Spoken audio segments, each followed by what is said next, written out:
Dans les archives judiciaires de Fort-de-France, il existe un dossier que personne ne consulte jamais. Un dossier scellé en 1843, portant simplement le numéro 34-B, sans autre indication. Les rares archivistes qui en connaissent l'existence savent qu'il concerne une habitation sucrière du sud de l'île, une veuve et 7 esclaves. Ils savent aussi qu'il ne faut jamais l'ouvrir. Avant de plonger dans cette histoire qui a détruit 3 générations d'une des familles les plus puissantes de la Martinique, prenez un instant pour vous abonner à cette chaîne. Et dites-moi, dans les commentaires, de quelle ville vous nous écoutez en ce moment. Votre soutien permet de continuer à exhumer ces récits oubliés que l'histoire officielle préfère ensevelir. Maintenant, revenons à notre histoire. Revenons à l'habitation Bellevue et à ce qui s'y passa vraiment durant l'hiver 1841. La route qui serpentait vers l'habitation Bellevue n'était pas différente de ces centaines d'autres chemins qui sillonnaient la Martinique des années 1840. Elle montait doucement depuis la côte, traversant d'abord les champs de canne qui s'étendaient à perte de vue, puis s'enfonçant dans cette zone intermédiaire où la plantation cédait progressivement la place au bois. C'était une propriété moyenne selon les standards de l'époque, environ 120 hectares de terre, dont 80 consacrés à la canne à sucre, le reste divisé entre les vivres, les pâturages et la forêt. L'année 1841 marquait une période étrange dans l'histoire de la colonie, 7 ans seulement avant l'abolition qui viendrait tout bouleverser, mais personne ne le savait encore. La société martiniquaise vivait dans une tension sourde, dans cette atmosphère particulière des fins d'époque, quand les structures anciennes commencent à craquer, sans que personne ne comprenne vraiment pourquoi. Les révoltes d'esclaves se faisaient plus fréquentes. Les empoisonnements aussi.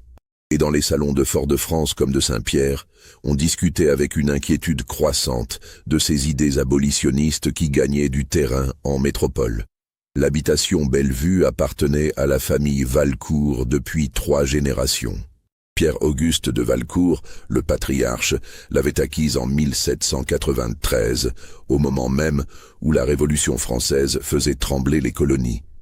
Il avait bâti sa fortune sur le sucre, comme tant d'autres, dans cette économie de plantation qui enrichissait quelques-uns sur le dos de milliers d'âmes enchaînées. À sa mort, en 1832, la propriété était passée à son fils unique, Édouard de Valcourt, qu'il avait géré avec l'aide d'un économe méticuleux jusqu'à son propre décès brutal en janvier 1841. C'est là que commençait véritablement notre histoire, car Édouard de Valcourt ne laissait derrière lui qu'une veuve de 38 ans, Marguerite de Valcourt née Lancelin, et 2 filles encore mineures. Selon les usages de l'époque, une telle situation aurait dû conduire à la vente rapide de la propriété ou à sa mise sous tutelle d'un administrateur masculin. Mais Marguerite de Valcourt n'était pas une femme ordinaire. Issue d'une famille de négociants bordelais établis aux îles depuis 4 générations, elle avait grandi dans l'univers des plantations et comprenait mieux que quiconque les mécanismes de cette économie brutale. Elle avait aussi un caractère de fer qui ne s'accommodait pas de la dépendance. Dans les semaines qui suivirent la mort de son mari, elle avait pris une décision qui avait fait scandale dans toute la région. Elle avait renvoyé l'économe, un certain Dufresne, sous prétexte de réorganisation, et annoncé qu'elle gérerait elle-même l'exploitation, une femme seule à la tête d'une habitation sucrière. Cela ne s'était jamais vu. Les langues s'étaient déchaînées dans les salons, oscillant entre le mépris et une fascination horrifiée. Comment une femme, aussi instruite fût-elle, pourrait-elle commander une centaine d'esclaves, surveiller les coupes, gérer la fabrication du sucre, traiter avec les négociants? Mais ce qui avait vraiment semé le trouble, ce qui avait transformé le scandale en quelque chose de plus sombre, de plus inquiétant, c'était l'autre décision qu'elle avait prise.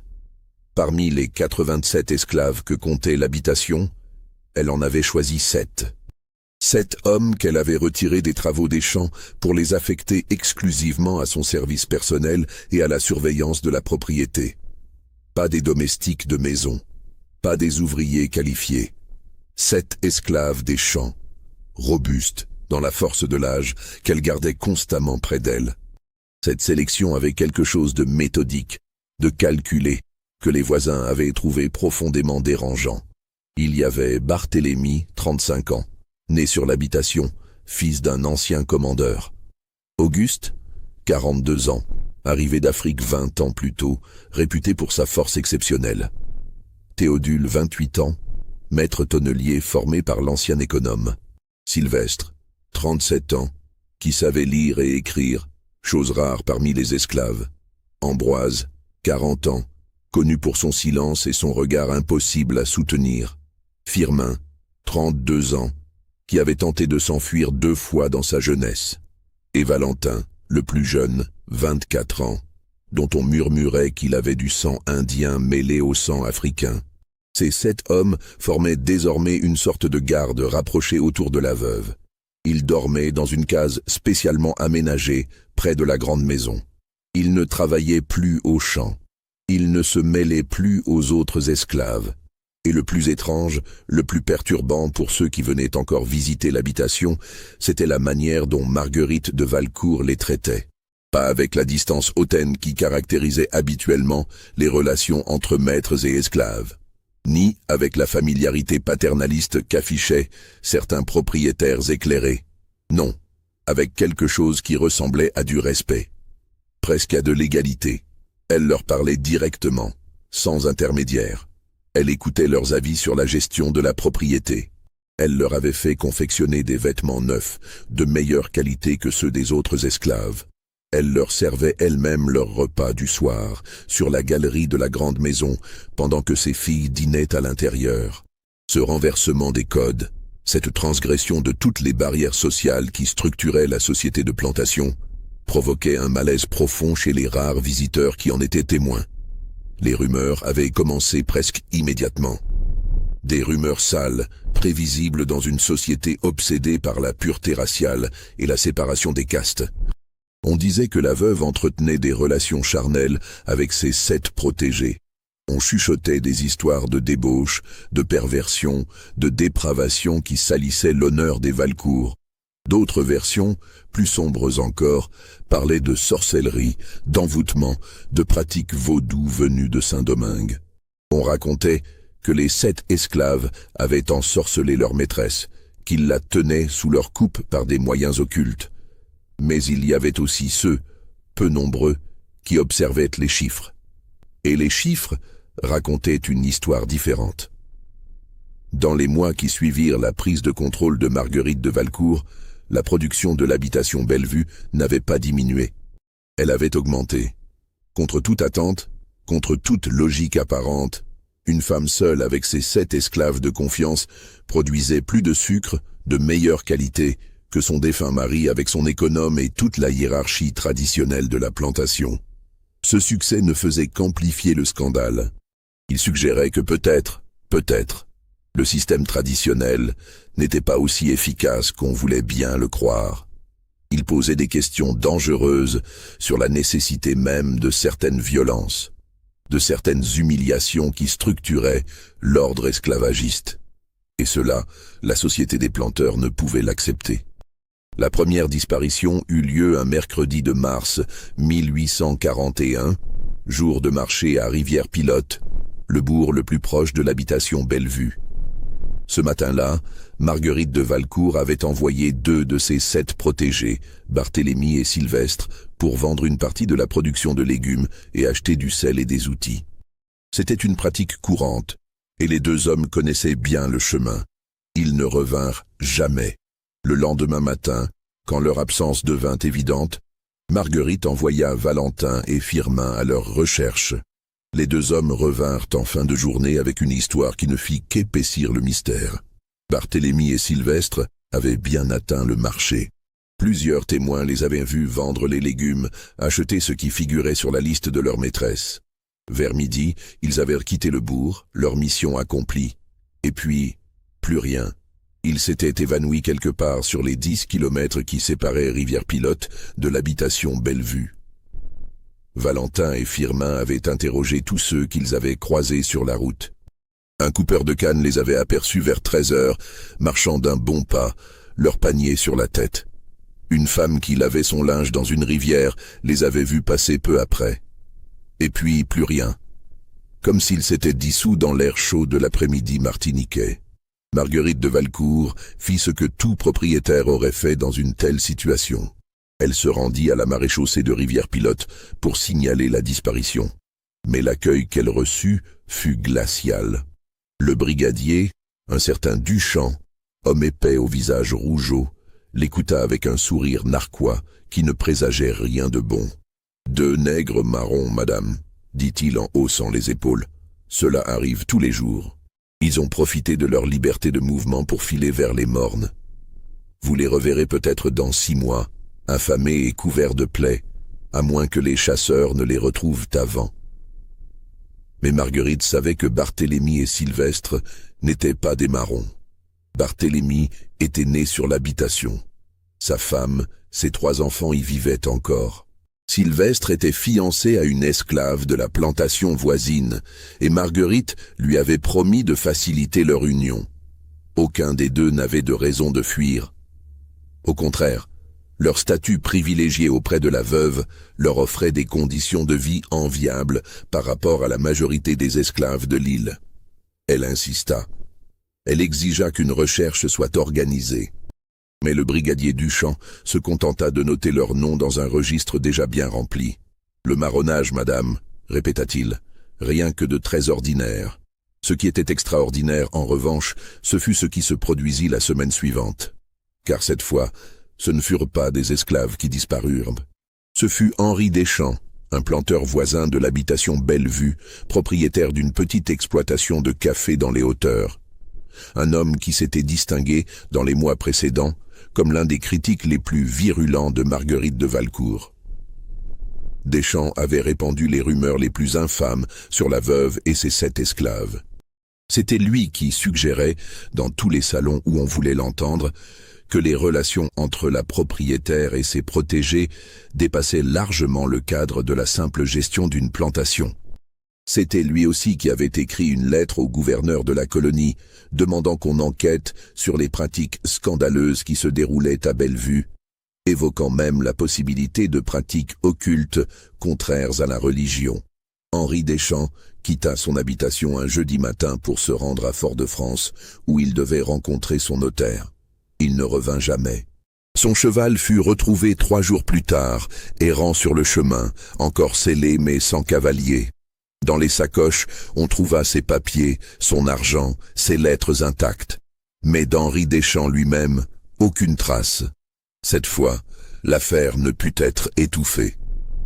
Deschamps était un homme blanc, un propriétaire, un citoyen. Sa disparition déclencha une enquête officielle menée par le procureur de Fort-de-France en personne. Des battues furent organisées. On fouilla les bois, on interrogea les habitants, libres et esclaves. On drague même la rivière qui longeait la route que Deschamps avait empruntée. On ne trouva rien. Pas un corps, pas un vêtement, pas la moindre indication de ce qui avait pu lui arriver. Henri Deschamps s'était évanoui aussi complètement que Barthélemy et Sylvestre quelques jours plus tôt, et c'est là que les doigts commencèrent à se pointer vers l'habitation Bellevue, car plusieurs témoins affirmèrent avoir vu, le matin de la disparition de Deschamps, 3 des esclaves de Marguerite de Valcourt sur la route de Fort-de-France. Ils les identifièrent formellement. Auguste, Ambroise et Théodule. 3 hommes robustes, marchant d'un pas décidé dans la même direction que Deschamps avait emprunté quelques heures plus tôt. Quand le procureur interrogea Marguerite de Valcourt sur ce point, elle confirma que 3 de ces hommes s'étaient effectivement rendus à Fort-de-France ce jour-là. Elle avait besoin de pièces pour réparer le moulin à canne, expliqua-t-elle calmement, et les avait envoyés les commander chez le forgeron. Ils étaient revenus en fin d'après-midi avec les ferrures nécessaires. Tout était parfaitement documenté. Le forgeron confirma avoir reçu la commande et effectué le travail. Mais le procureur ne se satisfit pas de ces explications. Il voulut interroger les 3 esclaves eux-mêmes. Marguerite de Valcourt refusa net. Selon la loi coloniale, argumenta-t-elle, un esclave ne pouvait témoigner contre son maître ou contre un homme libre, et elle n'autorisait personne à interroger ces gens sans son consentement explicite. Ce refus jeta une ombre terrible sur l'habitation Bellevue. Dans toute la région, on ne parlait plus que de cela. La veuve et ses 7 nègres, les disparitions, le mystère, et cette protection obstinée qu'elle accordait à ses esclaves, cette manière de les soustraire à toute forme de contrôle extérieur. Une semaine après la disparition de Deschamps, ce fut au tour de Julien Morin, un économe d'une plantation voisine, de s'évanouir dans la nature. Morin aussi avait été très critique envers Marguerite de Valcourt.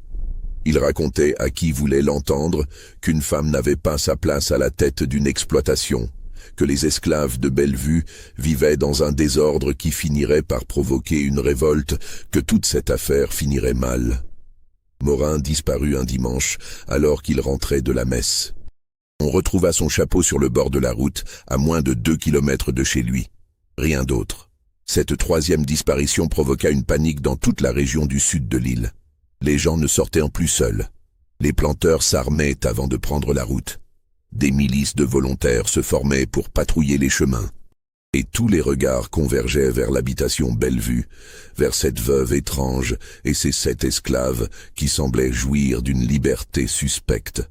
Le procureur obtint finalement un mandat pour fouiller l'habitation de fond en comble. Il arriva un matin avec une escorte de soldats, des chasseurs d'esclaves et leurs chiens.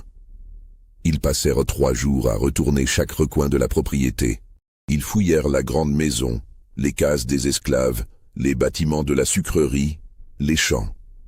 Ils interrogèrent tous les esclaves de la plantation séparément, essayant de les faire parler. Ils ne trouvèrent rien. Pas de corps caché, pas de traces de violence, pas le moindre indice d'un crime. Les esclaves interrogés se montrèrent unanimes dans leur version des faits. L'habitation fonctionnait normalement. Madame de Valcourt était une maîtresse juste. Les 7 hommes de confiance ne leur causaient aucun problème. Non, ils n'avaient rien vu d'inhabituel. Non, ils ne savaient rien des disparitions. Quant aux 7 esclaves eux-mêmes, ils restèrent parfaitement silencieux durant toute la fouille. Ils ne répondirent à aucune question. Ils se contentèrent de fixer le procureur et ses hommes avec des regards indéchiffrables, ni hostiles, ni soumis. Simplement présents, comme des murs de pierre. Marguerite de Valcourt, elle, garda un calme absolu durant toute l'opération. Elle coopéra pleinement, ouvrant toutes les portes, autorisant toutes les fouilles. Mais elle ne cessa jamais de protester contre cette violation de sa propriété, rappelant qu'aucune preuve ne la liait aux disparitions, que les accusations reposaient uniquement sur des rumeurs et des préjugés. Quand le procureur repartit bredouille, Marguerite de Valcourt resta sur le perron de sa maison, ses 7 esclaves alignés derrière elle comme une garde d'honneur. Et quelque chose dans cette image, dans cette configuration même, glaça le sang de tous ceux qui la virent. Car on aurait dit que ce n'était pas la veuve qui commandait. On aurait dit qu'elle était protégée, gardée, par cet homme qui n'aurait donc pas dû avoir ce pouvoir, cette présence, cette dignité. Les semaines qui suivirent, cette fouille infructueuse virent l'habitation Bellevue se transformer en une sorte d'île maudite au cœur de la Martinique coloniale. Plus aucun planteur n'osait s'y rendre. Les négociants qui venaient habituellement acheter le sucre envoyaient désormais leurs employés, et même ceux-ci ne restaient jamais plus longtemps que nécessaire. L'église de Rivière-Pilote, où Marguerite de Valcourt avait l'habitude d'assister à la messe dominicale, la vit cesser ses visites, soit par prudence, soit par fierté. Le curé de la paroisse, un père dominicain nommé Benoît, homme droit et instruit, qui avait toujours traité Marguerite avec respect, tenta de jouer les médiateurs. Il se rendit à l'habitation Bellevue un après-midi de mai, espérant comprendre ce qui se passait réellement dans cette propriété devenue le centre de toutes les terreurs et de toutes les rumeurs. Ce qu'il découvrit le déconcerta profondément. L'habitation fonctionnait avec une efficacité remarquable. Les champs de canne étaient impeccablement entretenus. La sucrerie tournait sans interruption durant la récolte. Les esclaves qu'il put observer ne semblaient ni terrorisés ni maltraités. Au contraire, ils travaillaient avec une régularité qui suggérait sinon la satisfaction, du moins l'absence de désespoir. Quant aux 7 hommes mystérieux, le père Benoît put les observer durant son entretien avec Marguerite. Ils restèrent à distance respectueuse, mais visibles, comme des sentinelles. Et ce qui frappa le prêtre, ce fut leur regard. Ces hommes le fixaient avec une intensité qui n'avait rien de servile. Ils l'évaluaient. Ils le jugeaient, peut-être. Durant leur conversation, Marguerite de Valcourt se livra avec une franchise qui surprit le religieux. Oui, admit-elle, elle gérait l'habitation différemment de son mari. Oui, elle avait choisi ces 7 hommes pour des raisons très précises. Non, elle ne craignait pas de révolte de leur part. Elle leur faisait confiance, et cette confiance était réciproque. Le père Benoît osa une question directe. « Madame, les rumeurs qui courent sur vous et ces hommes, sont-elles fondées? Y a-t-il quelque chose d'impie dans vos relations avec eux ?» Marguerite le fixa longuement avant de répondre. « Père, dit-elle avec une lassitude qui semblait venir du fond de l'âme, ce qui se passe ici n'a rien à voir avec la débauche ou la sorcellerie. C'est quelque chose de bien plus simple et de bien plus terrible. C'est une expérience, une démonstration. La preuve que le système sur lequel repose toute notre société est construit sur un mensonge. » Le prêtre ne comprit pas immédiatement. Marguerite poursuivit. « Ces 7 hommes sont ce que nous appelons des esclaves, mais ils ont des cerveaux aussi développés que les nôtres. Ils ont des capacités d'organisation, de réflexion, de décision qui égalent ou dépassent celles de la plupart des Blancs que je connais. Quand on leur fait confiance, quand on les traite avec respect, ils ne se révoltent pas. Ils collaborent, ils créent, ils prospèrent. » Le père Benoît secoua la tête. C'étaient là des idées dangereuses, des pensées qui remettaient en question l'ordre naturel des choses, la hiérarchie établie par Dieu lui-même selon l'enseignement de l'Église. Mais Marguerite ne sembla pas impressionnée. « Père, demanda-t-elle doucement, croyez-vous vraiment que Dieu a créé certains hommes pour être les propriétés d'autres hommes? Ou est-ce nous qui avons inventé ce système parce qu'il nous enrichit ?» Le religieux quitta l'habitation Bellevue profondément troublé. Il écrivit dans son journal ce soir-là des phrases qu'il n'oserait jamais répéter publiquement. « J'ai vu aujourd'hui quelque chose qui défie toute ma compréhension de l'ordre social. Une femme qui traite ses esclaves comme des égaux. Et ces esclaves qui, au lieu de se révolter ou de profiter de cette liberté pour fuir, choisissent de rester et de servir, pas par peur, mais par quoi? Loyauté, respect, quelque chose qui ressemble terriblement à de l'affection mutuelle. Mais le père Benoît écrivit aussi autre chose, quelque chose de plus sombre. Et pourtant, je ne peux m'empêcher de penser aux disparitions. 3 hommes se sont évanouis, 3 hommes qui étaient tous des ennemis déclarés de Madame de Valcourt. Et même si aucune preuve ne lie ces disparitions à l'habitation Bellevue, le doute persiste. Car ces 7 esclaves, ils ont quelque chose dans le regard qui me glace le sang, comme s'ils savaient des choses qu'ils ne diront jamais, comme s'ils partageaient un secret terrible avec leur maîtresse. Pendant ce temps, les disparitions continuaient. En juin 1841, ce fut le tour d'Armand Pellerin, un jeune homme de bonne famille qui avait eu le malheur de se vanter publiquement qu'il allait régler le problème de la veuve de Valcourt une fois pour toutes. Il ne précisa jamais ce qu'il entendait par là, mais le soir même, alors qu'il rentrait chez lui à cheval, il disparut.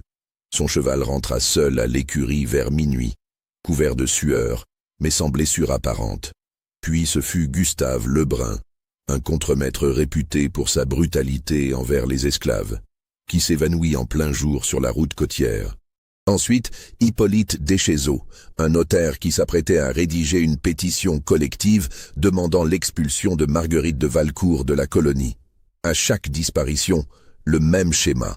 Des hommes qui avaient publiquement attaqué ou menacé la veuve de Bellevue. Des disparitions sans témoins, sans corps, sans traces. Et à chaque fois, des témoins qui juraient avoir aperçu, dans les heures précédant l'événement, un ou plusieurs des 7 esclaves de Marguerite dans les environs. Mais jamais rien de concret, jamais de preuves directes. Juste des coïncidences troublantes qui s'accumulaient comme des nuages noirs avant l'orage. La société martiniquaise se scinda en deux camps irréconciliables.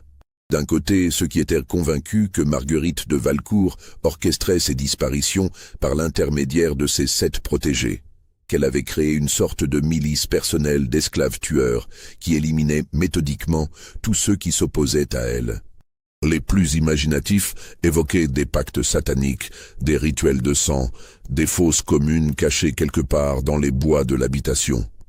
De l'autre côté, une minorité croissante observait que rien, absolument rien, ne permettait d'étayer ces accusations. Que Marguerite de Valcourt continuait à gérer son exploitation de manière exemplaire. Que ses esclaves semblaient plus heureux et mieux traités que dans la plupart des autres plantations.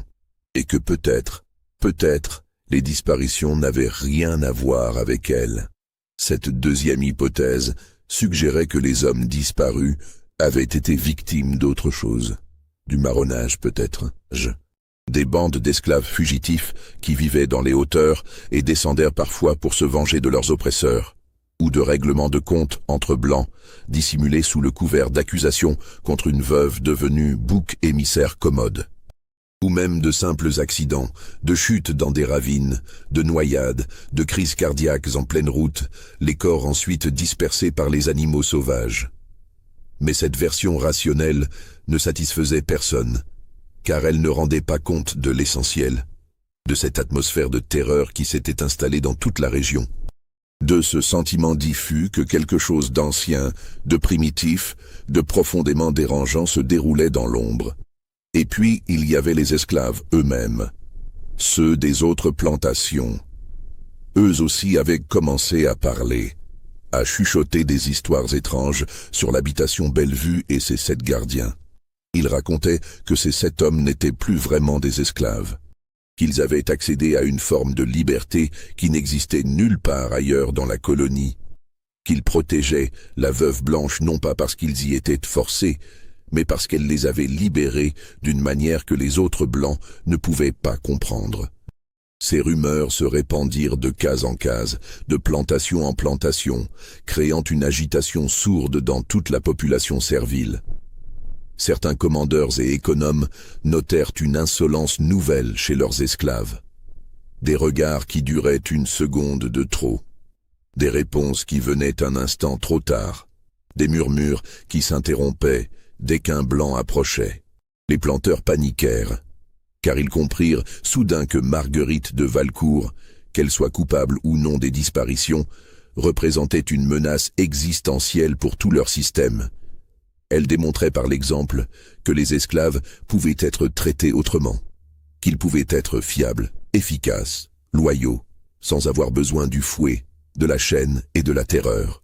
Et cette démonstration, si elle se répandait, si d'autres propriétaires commençaient à l'imiter, risquait de saper les fondements même de l'ordre esclavagiste. Si vous ressentez un frisson glacé remonter le long de votre colonne vertébrale en écoutant ce récit, laissez un pouce en l'air et dites-moi dans les commentaires ce que vous pensez réellement qu'il s'est passé. Les disparitions étaient-elles l'œuvre des 7 esclaves? Ou y avait-il une autre explication, encore plus terrifiante?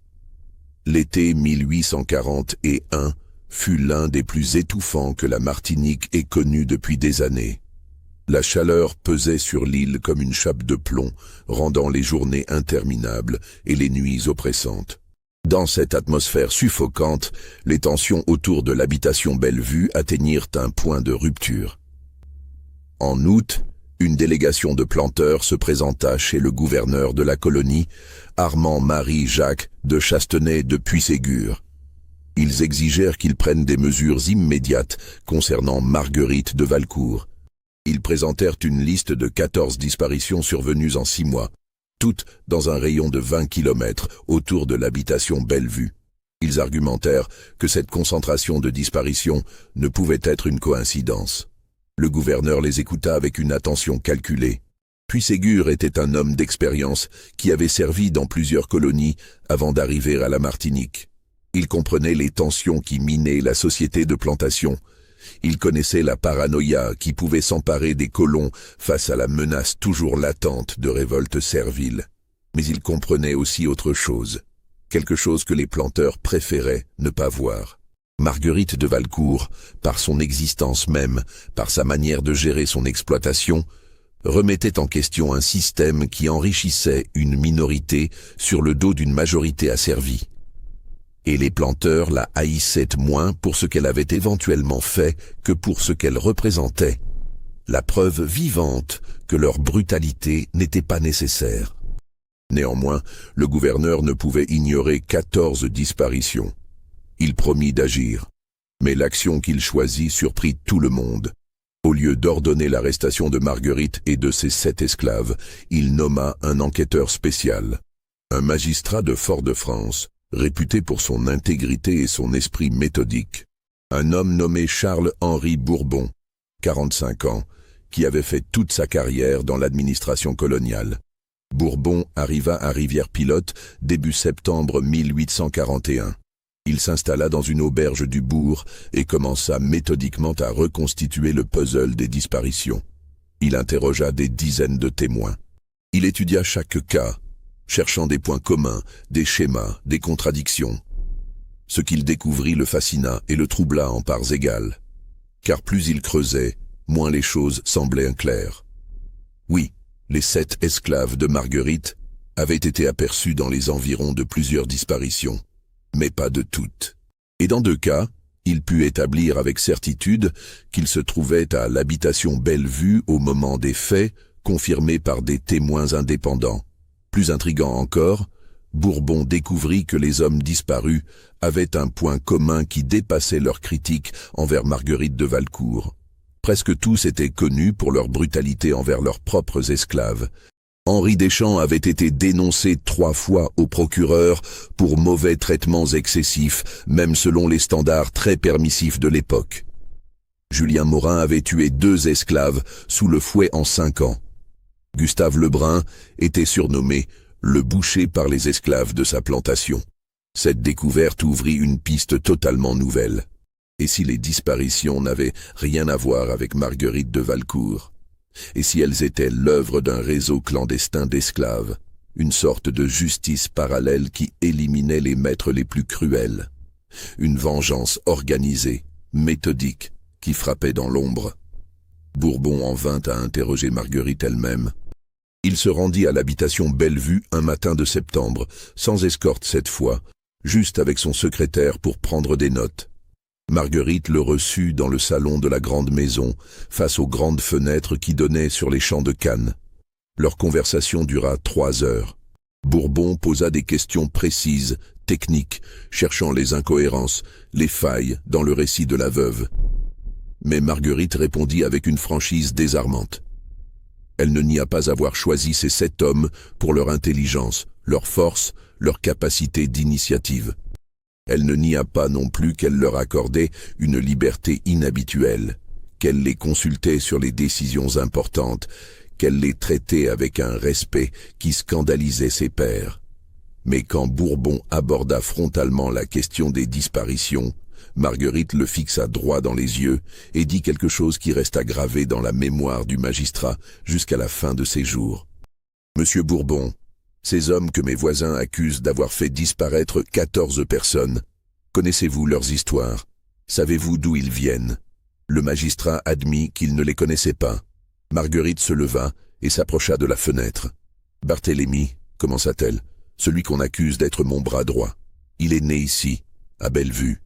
Sa mère a été violée par l'ancien économe quand elle avait 15 ans. Son père, qu'il n'a jamais connu, était un esclave vendu avant sa naissance. À 8 ans, Barthélemy a vu son oncle fouetté à mort pour avoir osé demander un peu plus de nourriture pour ses enfants qui mouraient de faim. » Elle continua, détaillant l'histoire de chacun de ses 7 protégés. Auguste, arraché à sa famille en Afrique à l'âge de 20 ans. Enchaîné dans un bateau négrier où la moitié des captifs moururent pendant la traversée. Théodule, dont la femme fut vendue à un planteur de Guadeloupe alors qu'elle était enceinte, simplement parce que le précédent propriétaire de l'habitation avait besoin d'argent liquide. Sylvestre, qui apprit à lire en cachette et fut fouetté quand on le découvrit, car un esclave lettré était considéré comme dangereux. Ces hommes, dit finalement Marguerite, ont vécu l'enfer. Ils ont été brisés, humiliés, dépouillés de tout ce qui fait la dignité humaine. Et pourtant, quand je leur ai offert le respect, quand je les ai traités comme des êtres humains et non comme du bétail, ils ne se sont pas vengés, ils ne se sont pas révoltés. Ils ont choisi de rester, de travailler, de construire. Bourbon écouta tout cela avec attention. Puis il posa la question cruciale. « Madame, dit-il doucement, je comprends votre compassion, mais cela ne répond pas à la question essentielle. Ces hommes, avec leurs histoires terribles, avec toutes les raisons du monde de haïr les maîtres cruels, ont-ils ou non éliminé ceux qui avaient attaqué leur bienfaitrice ?» Marguerite se tut longuement. Quand elle répondit, ce fut avec une ambiguïté calculée. « Monsieur Bourbon, je peux vous jurer que je n'ai jamais ordonné, suggéré ou encouragé aucun acte de violence contre qui que ce soit. Je peux vous jurer que jamais, de ma propre initiative, je n'ai cherché à nuire à ceux qui me critiquaient. » Le magistrat nota le choix précis des mots. « De votre propre initiative », répéta-t-il. Marguerite soutint son regard. « Je ne peux pas contrôler ce que font des hommes quand ils ne sont pas sous ma surveillance directe, » dit-elle. « Je ne peux pas lire dans leurs pensées. Je ne peux pas être responsable de toutes leurs actions. Tout ce que je peux vous dire, c'est que ces 7 hommes me sont loyaux. Et que cette loyauté, elle n'a pas de prix dans un monde comme le nôtre. » Bourbon quitta l'habitation Bellevue plus troublé qu'il n'était arrivé. Il avait rencontré les 7 esclaves durant sa visite. Ils étaient restés silencieux, comme à leur habitude, mais leurs regards avaient parlé pour eux. Des regards qui ne baissaient pas les yeux devant un magistrat blanc. Des regards qui semblaient dire « Nous savons qui nous sommes, et vous ne nous faites pas peur. » Dans les semaines suivantes, Bourbon poursuivit son enquête avec une méticulosité obsessionnelle. Il découvrit des choses qui rendèrent l'affaire encore plus complexe. Il apprit par exemple que plusieurs des hommes disparus avaient été impliqués dans un réseau de corruption, détournant des fonds publics destinés à l'amélioration des conditions de vie des esclaves.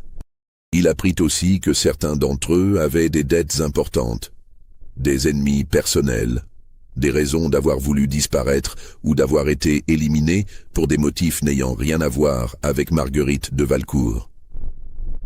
Il découvrit également des témoignages contradictoires. Des esclaves d'autres plantations qui juraient avoir vu des hommes blancs masqués enlever l'un des disparus.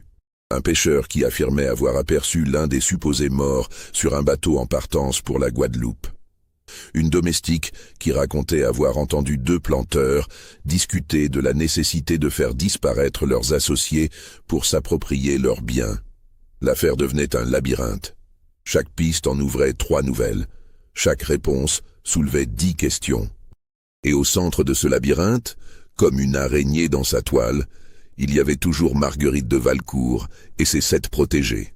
Pas forcément coupables, pas forcément innocents, mais présents, toujours présents dans les marges de l'enquête. Octobre 1841 apporta un événement qui fit basculer définitivement la situation. Une 15e personne disparue. Mais cette fois, ce n'était pas un planteur, ni un économe, ni aucun des détracteurs habituels de Marguerite de Valcourt. C'était sa propre fille aînée. Hélène de Valcourt, 16 ans, s'évanouit entre la grande maison et l'église locale, où elle se rendait pour la messe. Le choc fut absolu. Marguerite, d'habitude si maîtresse d'elle-même, se transforma en furie. Elle mobilisa ses 7 hommes pour organiser des recherches jour et nuit. Elle offrit une récompense colossale, l'équivalent de 5 années de revenus de l'habitation, à quiconque ramènerait sa fille saine et sauve. Elle parcourut elle-même les routes, les bois, interrogeant chaque personne qu'elle croisait. L'opinion publique se retourna instantanément. Car si Marguerite elle-même était victime, alors peut-être qu'elle n'était pas la coupable qu'on avait imaginée. Peut-être qu'une force plus sombre était à l'œuvre, quelque chose qui frappait aveuglément, sans distinction. Les recherches durèrent 5 jours et 5 nuits. Et puis, le 6e jour, Hélène fut retrouvée.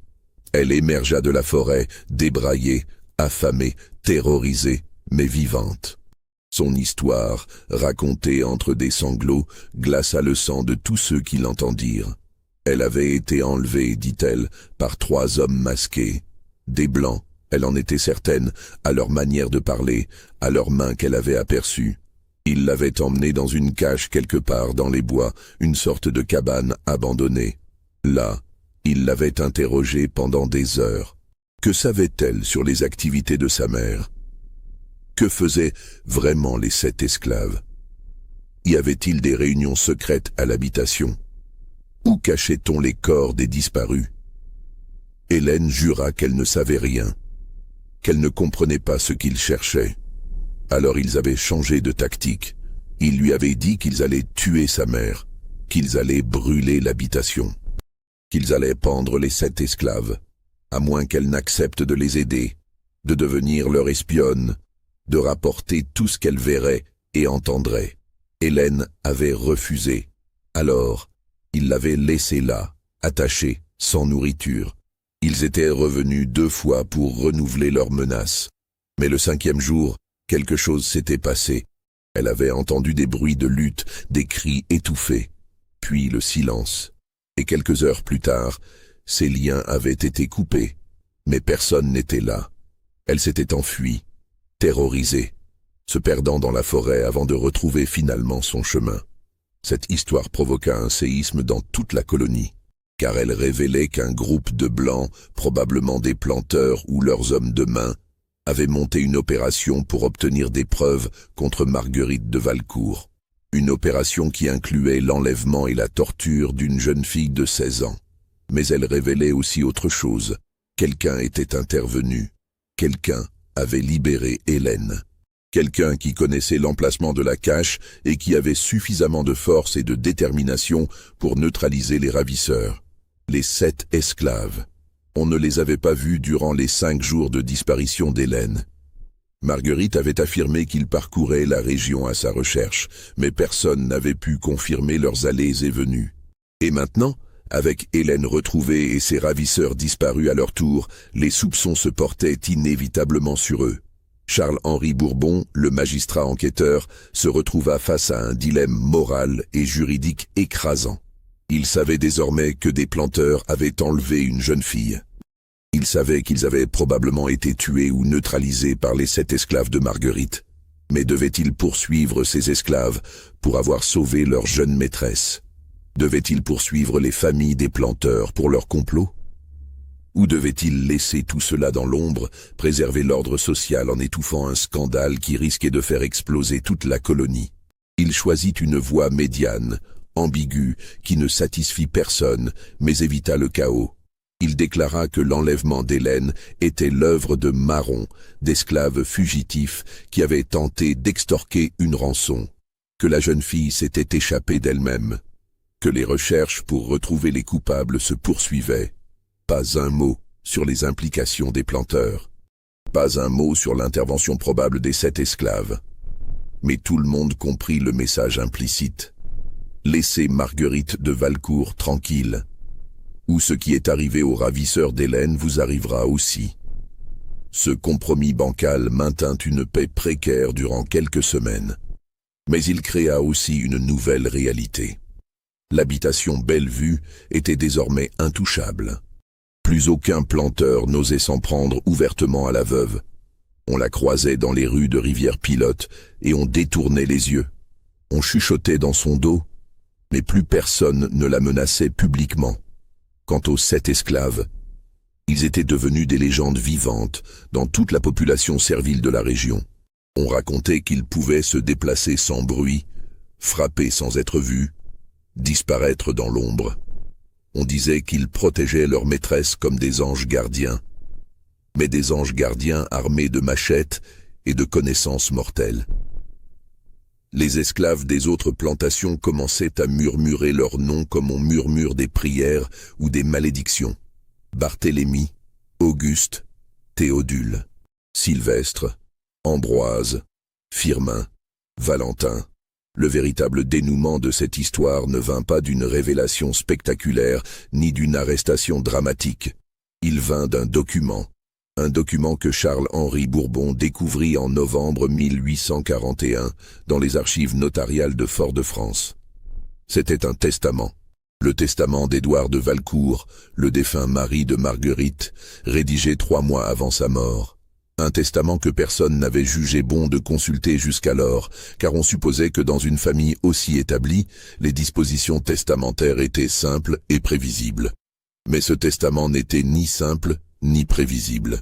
Il contenait une clause extraordinaire, rédigée dans un langage juridique très précis, mais dont les implications étaient révolutionnaires. Édouard de Valcourt léguait l'habitation Bellevue à sa femme, comme attendu. Mais il y ajoutait une condition. Les 7 esclaves nommés dans le document, Barthélemy, Auguste, Théodule, Sylvestre, Ambroise, Firmin et Valentin, devaient être affranchis immédiatement après sa mort. Plus encore, ils devaient recevoir chacun une parcelle de terre de l'habitation et une somme d'argent leur permettant de démarrer une activité indépendante. Cette clause n'avait jamais été exécutée, pour une raison simple. Édouard de Valcourt était mort avant d'avoir pu faire enregistrer officiellement ce testament auprès du gouverneur, étape nécessaire selon la loi coloniale pour qu'un affranchissement soit valide. Le document existait, signé et scellé chez le notaire, mais n'avait aucune valeur légale. Bourbon comprit immédiatement les implications. Marguerite de Valcourt connaissait l'existence de ce testament. Elle savait que son mari avait voulu affranchir ces 7 hommes. Mais elle savait aussi que le testament n'avait aucune force légale. Alors elle avait trouvé un autre moyen. Elle les traitait comme des hommes libres. Elle leur accordait le respect, l'autonomie, la dignité que son mari avait voulu leur donner par la loi. Mais pourquoi? Pourquoi ces 7 hommes spécifiquement? Bourbon creusa plus profond. Il découvrit que tous les 7 avaient travaillé dans une entreprise secrète d'Édouard de Valcourt durant les dernières années de sa vie. Une entreprise tellement secrète qu'elle n'apparaissait dans aucun registre officiel de l'habitation. Il fallut plusieurs semaines d'enquête supplémentaires pour en démêler les fils. Mais finalement, Bourbon reconstitua l'histoire complète. Et ce qu'il découvrit le fit trembler. Édouard de Valcourt, dans les 5 dernières années de sa vie, avait organisé un réseau clandestin d'aide aux esclaves fugitifs. Un réseau qui cachait les marrons, qui les aidait à atteindre les hauteurs où ils pouvaient survivre, qui parfois même les faisait embarquer clandestinement sur des bateaux pour d'autres îles. Un réseau qui opérait sous le nez même de l'administration coloniale. Les 7 hommes étaient les opérateurs de ce réseau. Ils connaissaient tous les chemins secrets de la région. Ils avaient des contacts dans toutes les plantations environnantes. Ils savaient comment se déplacer sans être vus, comment communiquer sans être entendus. Et ils avaient aidé des dizaines, peut-être des centaines d'esclaves à échapper à leur maître. Quand Édouard était mort subitement, probablement d'une crise cardiaque, Marguerite avait découvert ce secret. Elle aurait pu dénoncer ces 7 hommes. Ils auraient été torturés, mutilés, exécutés publiquement comme exemple pour les autres esclaves. Mais elle ne l'avait pas fait. Au contraire, elle avait décidé de continuer l'œuvre de son mari, de protéger ces hommes, de leur permettre de poursuivre, plus discrètement, leur aide aux fugitifs et les disparitions. Bourbon comprit finalement ce qui s'était réellement passé. Les 14 hommes qui avaient disparu n'avaient pas été tués. Du moins, pas tous. Certains, oui, probablement. Ceux qui avaient tenté d'enlever Hélène, certainement. Mais la plupart avaient été déplacés. Les 7 esclaves avaient utilisé leurs connaissances, leur réseau, pour faire disparaître les ennemis les plus dangereux de Marguerite. Certains avaient été embarqués de force sur des bateaux, d'autres abandonnés dans des endroits reculés d'où il leur faudrait des mois pour revenir. D'autres encore, les plus cruels, ceux qui représentaient une menace mortelle, avaient probablement été éliminés et leurs corps cachés là où personne ne les trouverait jamais. C'était un plan d'une audace folle. Un plan qui n'aurait jamais pu fonctionner sans la complicité active de Marguerite. Un plan qui transformait les victimes en bourreaux et les bourreaux en victimes. Un plan qui renversait complètement l'ordre établi de la société esclavagiste. Bourbon se retrouva face à une décision impossible. Il possédait désormais la vérité, ou du moins une approximation très proche de la vérité. Il savait que Marguerite de Valcourt et ses 7 esclaves avaient orchestré les disparitions. Il savait aussi pourquoi. Pour protéger un réseau d'aide aux fugitifs.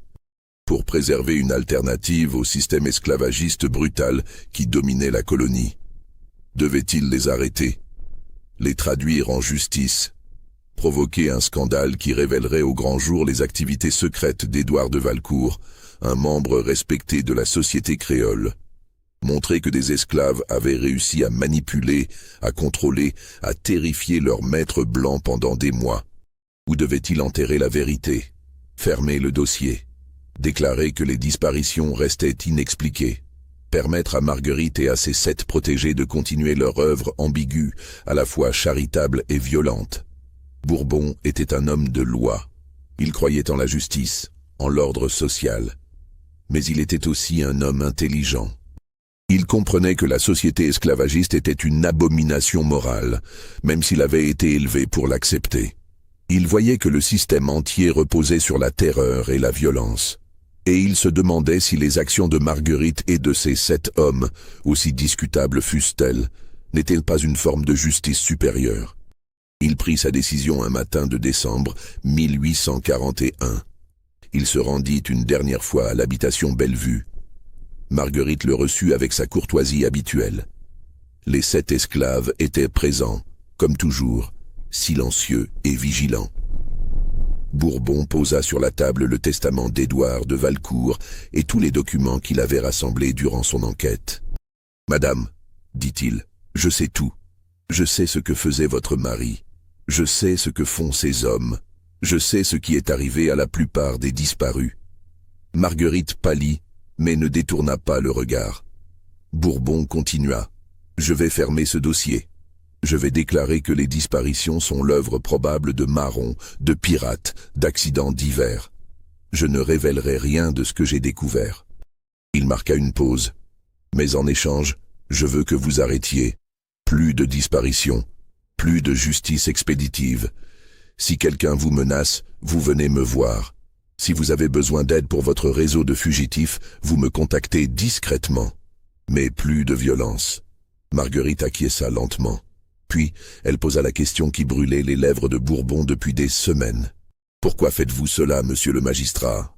Pourquoi protégez-vous des esclaves qui ont probablement tué des hommes blancs ?» Bourbon regarda les 7 hommes, ces hommes qui avaient défié tous les codes de la société coloniale. « Parce que, dit-il finalement, dans 50 ans, dans 100 ans, quand l'esclavage ne sera plus qu'un souvenir honteux, l'histoire jugera ces disparus et elle vous jugera vous. Et je préfère être du côté de l'histoire qui sera fière de ses actes, plutôt que du côté qui devra s'en excuser. » L'enquête officielle sur les disparitions fut close en janvier 1842. Le rapport final de Charles-Henri Bourbon concluait à une série d'événements non liés. Des accidents, des fugues volontaires, peut-être l'œuvre de marrons ou de pirates. Aucune mention de Marguerite de Valcourt, ni de ses 7 esclaves. Le dossier fut scellé et rangé dans les archives où il dormirait pendant plus d'1 siècle. Marguerite vécut encore 23 ans, jusqu'à 1864. Elle ne se remaria jamais. Elle continua à gérer l'habitation Bellevue avec l'aide de ses 7 protégés qui devinrent avec le temps des figures légendaires dans toute la région.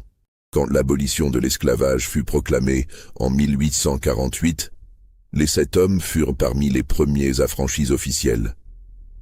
Marguerite leur donna à chacun un titre de propriété sur une parcelle de terre de l'habitation, réalisant enfin le testament non exécuté de son mari. Mais l'habitation Bellevue ne survécut pas à la génération suivante. Les filles de Marguerite, Hélène et sa sœur cadette, ne partagèrent pas la vision de leur mère. Elles vendirent la propriété peu après sa mort, en 1865, à un consortium de négociants bordelais. La propriété fut divisée, morcelée, transformée. En 3 générations, il ne resta plus rien de l'empire sucrier des Valcourt. Quant aux 7 hommes, leurs destins divergèrent après l'abolition. Barthélemy devint un petit propriétaire prospère, cultivant le café et les vivres. Auguste retourna en Afrique, utilisant les économies de toute une vie pour racheter la liberté de membres de sa famille, restés captifs. Théodule ouvrit une tonnellerie qui devint l'une des plus réputées de la région. Sylvestre enseigna à lire et à écrire aux enfants d'anciens esclaves dans une école qu'il fonda avec ses propres deniers. Ambroise disparut dans les hauteurs et ne fut plus jamais revu. Firmin émigra en Guyane, où il mourut 10 ans plus tard. Valentin vécut jusqu'à 92 ans, devenant une sorte de sage consulté par toute la communauté noire de Rivière-Pilote. Aucun d'eux ne parla jamais de ce qui s'était réellement passé durant ces mois terribles de 1841. Aucun ne confirma ni ne démentit les rumeurs. Ils emportèrent leurs secrets dans la tombe. Mais les secrets ont une manière étrange de survivre. Dans les familles créoles de la région, on raconte encore aujourd'hui l'histoire de la veuve de Bellevue et de ses 7 esclaves. On la raconte aux enfants comme un conte terrifiant, comme un avertissement. On la chuchote tard le soir, quand le vent souffle dans les cannes et que les ombres s'allongent. Et dans les archives de Fort-de-France, dans ce dossier scellé que personne ne consulte jamais, dorment les dernières pièces du puzzle. Des documents que Charles-Henri Bourbon avait rassemblés mais jamais rendus publics. Des témoignages qu'il avait recueillis mais jamais transcrits officiellement. Des preuves qu'il avait découvertes mais jamais utilisées. Parmi ces documents, il y en a un particulièrement troublant. Une lettre que Marguerite de Valcourt avait écrite à Bourbon peu avant sa mort, en 1864. Une lettre qu'elle lui avait fait porter avec instruction de ne l'ouvrir qu'après son décès. Dans cette lettre, elle révélait quelque chose que le magistrat n'avait jamais découvert durant son enquête. Les disparitions n'avaient pas été orchestrées par les 7 esclaves sur ses ordres. Les 7 hommes avaient agi de leur propre initiative, sans qu'elle le sache au début. Ils avaient décidé collectivement que quiconque menaçait leur bienfaitrice devait être neutralisé. Ils avaient mis en place ce système de disparition comme on met en place une défense, une protection, non pas par obéissance, mais par choix, par loyauté, par reconnaissance. Quand Marguerite l'avait découvert, elle avait été horrifiée. Elle avait confronté les 7 hommes, exigeant qu'ils arrêtent immédiatement. Mais ils avaient refusé. Pour la première fois depuis qu'elle les connaissait, ils lui avaient désobéi. Barthélemy, leur porte-parole, lui avait expliqué calmement qu'elle ne comprenait pas, qu'elle ne pouvait pas comprendre. Qu'elle, femme blanche élevée dans le privilège, ne saisissait pas la nature de la menace qui pesait sur eux tous. « Si on vous brise, lui avait-il dit, nous retournons en enfer. Tous les esclaves de cette habitation retournent sous le fouet. Et ce réseau que votre mari a créé, cette petite lumière dans l'obscurité de notre existence, s'éteindra. Nous ne pouvons pas le permettre. Nous ne le permettrons pas. » Marguerite avait alors fait le choix le plus difficile de sa vie. Elle avait laissé faire, pas par cruauté, pas par vengeance, mais par une forme étrange de respect. Le respect de voir ces 7 hommes, qui avaient été réduits en esclavage toute leur vie, reprendre leur destin en main, affirmer leur volonté, même si cette volonté s'exprimait dans la violence. Dans sa lettre, Marguerite écrivait « J'ai passé ma vie à me demander si j'avais eu raison. Si mon silence face à leurs actes faisait de moi leur complice, si j'aurais dû les dénoncer, les arrêter, sauver les hommes qu'ils ont fait disparaître. Je ne connais toujours pas la réponse. Tout ce que je sais, c'est que ces 7 hommes m'ont montré quelque chose que je n'aurais jamais compris autrement. Que l'esclavage ne détruit pas seulement les corps, il détruit les âmes. Et quand une âme brisée se reconstruit, quand elle retrouve sa dignité, sa volonté, sa capacité d'agir, elle peut devenir quelque chose de terrible, non pas parce qu'elle est mauvaise, mais parce qu'elle se souvient de toutes les humiliations, de toutes les violences, de toutes les injustices qu'elle a subies.